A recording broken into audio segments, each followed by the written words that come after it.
और फिर सांसद भी थे। और जिस तरह से पत्रिका में समाज, साहित्य और राजनीति की त्रिवेणी दीदी त्रिपुरा जी ने भी यही बात हम सबको बताई।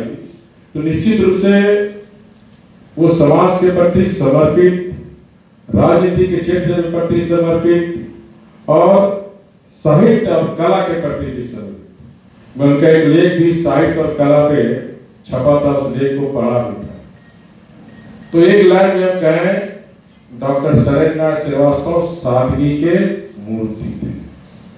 बहुत सादा रहन सहन, सादा जीवन जीना और सबसे आत्मीय रूप में मिलना, मृदुभाषी। तो ऐसे हमारे साहित्यकार जो माँ भारती के प्रति समर्पित रहे, वैसे व्यक्तित्व का विशेषांक निकालकर मैं फिर से इस्पात भारती परिवार को बहुत बहुत साधुवाद, धन्यवाद देना चाहता हूँ। समय के कमी के कारण फिर विस्तार से आपके साथ कभी फिर बैठेंगे, बात करेंगे, क्योंकि वह 6 बजे से मीटिंग थी, इसलिए लेट हो रही है। आप सब जो हमारे कवित्री आए हैं बाहर से, जिनका हम इस्पात नगरी में स्वागत करते हैं, उनकी भावनाओं को सुनेंगे। और कवि सम्मेलन का मैं भी बहुत शौकीन हूँ। मैं जब बचपन में था, जुगसराय में बहुत कवि सम्मेलन होता था, तो बचपन काल में साइकिल से हम लोग कवि सम्मेलन सुनने आते थे। ये मेरा सौभाग्य नहीं कि मैं कवि सम्मेलन नहीं सुन पाया, लेकिन एक बार मैं फिर अनुरोध करूंगा, हम लोग बड़ा कवि सम्मेलन कराएं। अरे जुम्मा आप ही को देते हैं कुछ और कमेटी लोग काफी वहाँ बैठे हुए, कालादीपुर में जो लोग मिली थी, तो ये आप लोग टीम बनाए करिए। रीगल मैदान में बड़ा ठंड का मौसम भी आ रहा, तो सारी व्यवस्था हम लोग मिलजुल के करेंगे। तो फिर से बहुत जमशेदपुर में एक से एक कवि लोग पहले आते थे, तो फिर से वो समा हम लोग साहित्य, कला और कविता का फिर से जमशेदपुर का उस शहर को बनाए। ये मैं आपको स्पष्ट करता हूँ, हर तरह से मदद मैं करूँगा। इन्हीं शब्दों के साथ मैं फिर से इस्पात परिवार को बहुत बहुत साधुवाद, धन्यवाद और भगवान ईश्वर से प्रार्थना करते हुए इस्पात भारती इसी तरह उज्जवल इस्पात भारती लगातार आगे बढ़ते रहे, ये कामना करते हुए अपनी बात को समाप्त करता हूँ। बहुत बहुत धन्यवाद। नमस्कार फ्रेंड्स, मैं डॉक्टर अनुज, इंडिया टीवी ऑनलाइन, इन टीवी मीडिया नेटवर्क पे हूँ मैं। और आज अखिलेश मिश्रा जी मेरे सामने हैं, इस्पात भारती, जो कि एक साहित्य के क्षेत्र में एक ऐसी अनूठी पहल 2004 में शुरुआत हुई और आज वो एक बट वृक्ष का रूप ले चुकी है। साहित्य के क्षेत्र में बहुत सारे साहित्यकार और बहुत सारे रचनाकार इससे जुड़े हैं और जमशेदपुर ही नहीं, पूरे झारखंड प्रदेश में इस साहित्य के क्षेत्र में बहुत सारी लोगों की सेवाएं दे रही हैं। तो मैं इन्हीं से जानता हूं मिश्रा जी से कि इसको शुरू करने के पहले क्या आपका मोटिवेशन रहा है और इसके पीछे क्या उद्देश्य रहा है। देखिए, मैं आंग्ल भाषा का विद्यार्थी रहा हूं, लेकिन हमारे संपर्क डॉक्टर बच्चन पाठक सलील, प्रोफेसर रघुवंश मिश्र, प्रेमचंद पांडे, सी भास्कर राव, इन सब लोगों के साथ था। तो अनायास एक प्रकरण बना कि एक साहित्यिक मंच बनाया जाए। तो उन लोगों ने विचार किया कि इससे पत्रिका निकाली जाए और अभी तक का प्रमाण ये रहा है कि इस्पात के साथ जिसका जुड़ाव हो जाता है वो दीर्घायु हो जाता है। इस प्रसंग में बहुत लोग कहे भी, तो ये भर्सन श्रद्धेय बच्चन पाठक सलील जी का था कि इस्पात और भारती का कोई मेल नहीं है, लेकिन इस्पात के साथ जिसका जुड़ाव हो जाता है वो दीर्घायु हो जाता है। शायद यही बहुत बड़ा कारण था कि ऐसा नाम दिया उन्होंने और इसी नाम से रजिस्ट्रेशन हुआ। उसके बाद ये इस्पात की तरफ फौलाद होता चला गया और आज 18 वर्ष नियमित प्रकाशन का इसका हो गया। पूरे भारतवर्ष में 10,000 लाइफ मेंबर्स हैं इसके। बहुत बहुत धन्यवाद इसके लिए आपको। और हर साल एक हम लोग वार्षिकोत्सव करते हैं, इस पे एक विशेषांक और एक भव्य कवि सम्मेलन करते हैं जी। और आज उसी का आयोजन है। तो इसमें पूर्व मुख्यमंत्री रघुवर दास जी ने भी शिरकत किया था और अपनी आशीर्वचनों के साथ इस कवि सम्मेलन की शुरुआत कर चुके हैं। सैकड़ों लोगों के बीच में ये इस्पात जो अपना इस्पात भारती कार्य दे रही है, जो सेवा दे रही है, वो अपने आप में बहुत अनूठी है। तो ये मैं चाहता हूँ कि यंग जो कवि हैं उनके लिए आप क्या कहना चाहते हैं, जो अपनी रचना और अपनी रचनाओं को लेकर के बहुत ज़्यादा बेहतरीन प्रदर्शन कर रहे हैं कुछ दिनों से।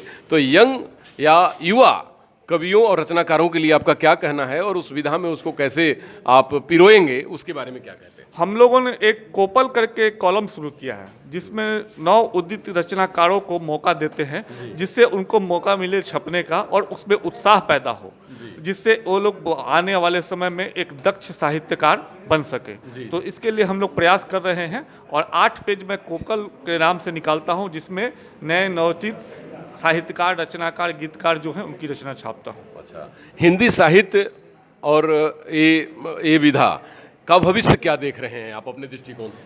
बीच में थोड़ा सा परिवर्तन आया था, आंग्ल भाषा की तरफ लोगों का झुकाव हो गया था, लेकिन आज पहले क्या होता था कि 2-4 शब्द जो अंग्रेजी बोल देते थे उससे लोग प्रभावित हो जाते थे, लेकिन आज अंग्रेजी इतना कॉमन हो गया है कि हिंदी सुनने के लोग आए थे और अभी बहुत क्लिष्ट हिंदी का उपयोग किया जाता है जी।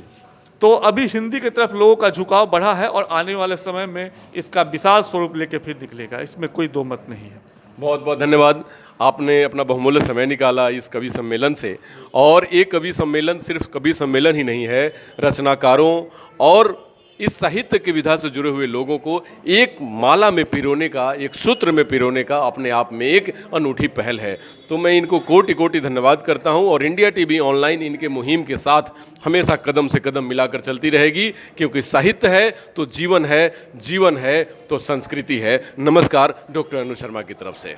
नमस्कार फ्रेंड्स, मैं doctor Anuj India TV online in TV media network पे हूँ मैं, और आज मैं बहुत गौरवशाली महसूस कर रहा हूँ और बहुत भाग्यशाली भी, क्योंकि हमारी 2 बहनें और हमारे 2 भाई और बाकी और सारे कवि, 3 भाई, मैं भी एक कवि बनता जा रहा हूँ, वो पहले बाद में प्रवेश कर रहे हैं अपने इस महफिल में। तो इन सबों के काव्य को सुनकर ऐसा लगता है कि हम सब युवाओं को और पूरे नागरिक को अगर सृजन करने का कोई काम करता है तो वो कवि ही कर सकता है। ये सब हम सभी को पता है। तो मैं सबसे पहले रविशंकर चतुर्वेदी जी से जानना चाहूँगा, क्योंकि उस तरफ सबसे दूर हैं और सबसे पहले मैंने उनका सुना था, कि आप जमशेदपुर के लिए एक लाइन में कुछ कहें, क्योंकि समय कम है, हमारी बहन को जाना भी है, तो आप एक लाइन में कुछ कहें जमशेदपुर के लिए प्लीज़ सर। अब एक लाइन में क्या बताएं जमशेदपुर के लिए? थोड़ा ऊंची आवाज़ में, क्योंकि जी जी लौ जी नगरी है ये।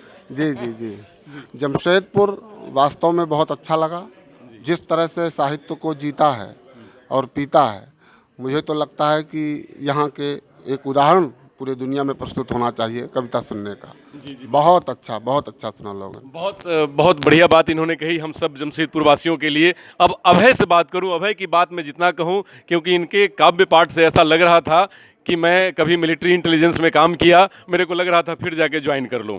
खैर अभय, आप बताइए जमशेदपुर को कैसे आपने जिया और इतने सारे हमारे श्रोता जो आए इनको कैसे आपने? जमशेदपुर जिस तरह से पूरे विश्व में अपने लौह ताकत के लिए जाना जाता है, उसी तरह मुझे हर बार ये महसूस होता है कि यहाँ के श्रोता भी लौह की तरह ही मजबूत हैं और बहुत ही अच्छा यहाँ पर कवि सम्मेलन सुना जाता है, साहित्य को सुना जाता है, उसे समझा और परखा जाता है और सराहा जाता है। बहुत अच्छा लगा यहाँ कर। धन्यवाद।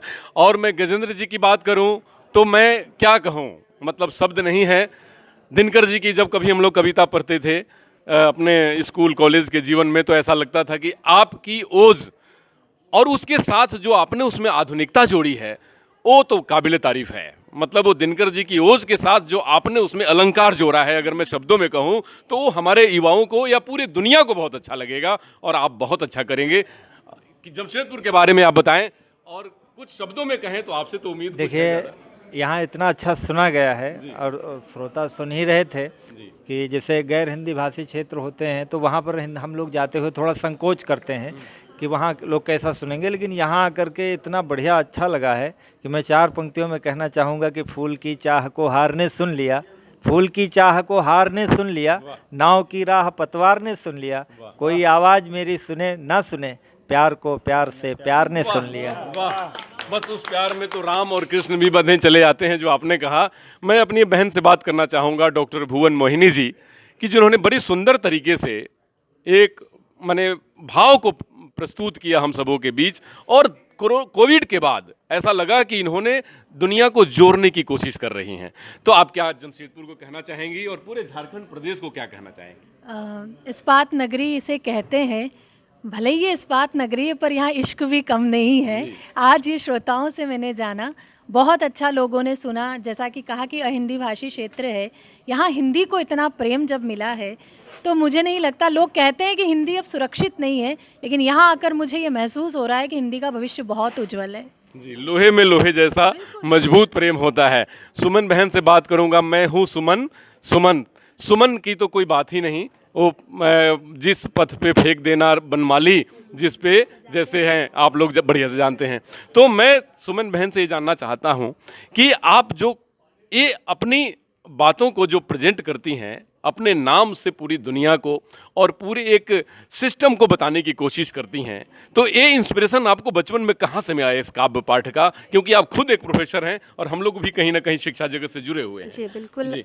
मेरे घर में मेरे पिताजी बहुत अच्छे कवि थे वो अब तो नहीं है। मेरे दादाजी भी कवि थे, तो वो जो मेरा पारिवारिक परिवेश था वो कविता में था, तो मुझे वहीं से सब कुछ सीखने को मिला और मेरी कविता भी वहीं से शुरू हुई और आज मंचों पे आप तक पहुंची है।